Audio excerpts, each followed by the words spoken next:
When I was 23 years old, I ran away from home. I ran away from my mother, who I thought was controlling and traditional and had particular views of how my life should be. The usual tensions between daughters and mothers that I think a lot of you can relate to. I didn't run very far. I ran to another home. I ran to Lebanon, where I'm from, leaving my mother back in Abu Dhabi.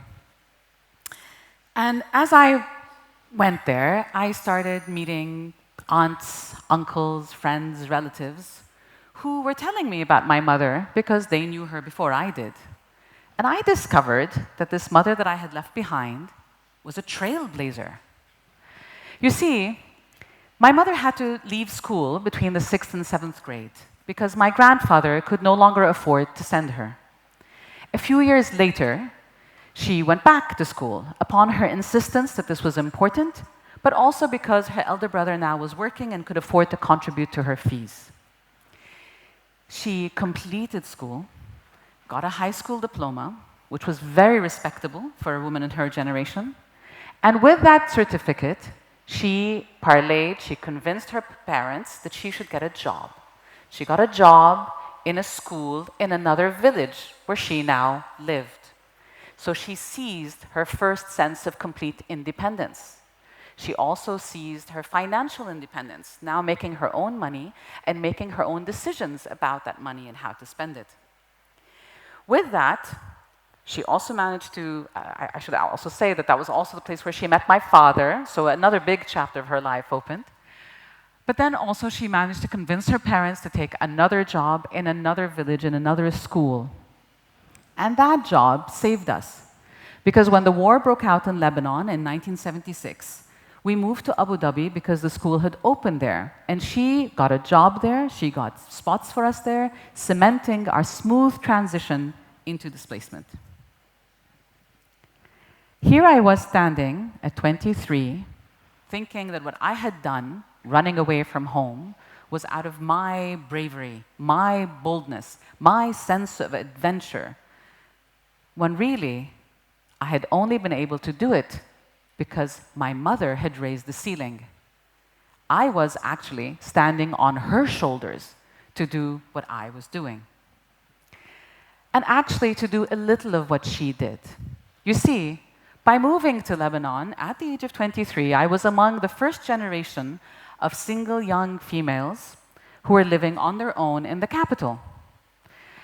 Because I was getting my degree, I was shielded from aunts and uncles, from the pressures of getting married and the social pressures of becoming the woman that they all expected me to become. Because I got degrees and I was successful, that meant that I needed to get a job so that I contribute back to society.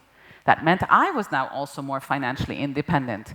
And that meant that I could push back on certain decisions, such as rushing into marriage and waiting for the perfect mate, who is in this room, and if you met him, you'd know he was worth the wait.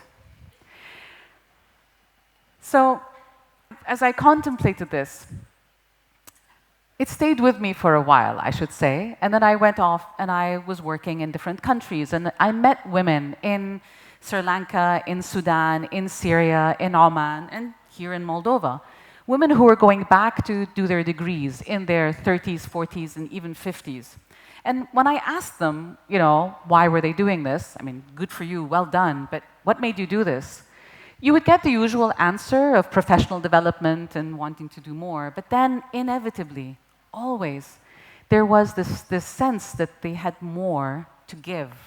There was more inside of them, more that needed to come out, more that they wanted to express as their own voice. They wanted to claim their space and find their own singular voice that wasn't just their voice as a wife or mother, that wasn't just their voice as a daughter or sister, their voice. This degree was not necessarily the content of what gave them their voice, but this process of being on this independent journey, the certificate in the end that was acknowledged and accredited that said they knew what they were talking about, gave them a seat at the table where they usually would not be able to speak, gave them the space to speak their thoughts and to prove to all around that they knew, again, what they were saying. But really, it was about them. They wanted to be more because they knew it was in there. It's like they were opening a door inside them that they needed to get out. Can you imagine how much they shifted the world by doing that? It is so powerful. I find it so powerful. Now, for the young people in the room, I may sound like I'm actually preaching for higher education. It's not my place.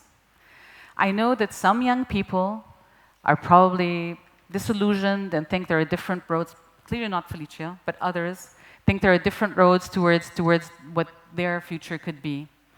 It's yours to find. But I want to impress upon you this thing, that whatever you do, education has been tried and tested and successful, but whatever you do, make sure it is something that, that pulls your back up, that gives you the confidence, that finds your voice and raises it. Because then you will be happy. But then also, naturally, you will shift the world for others.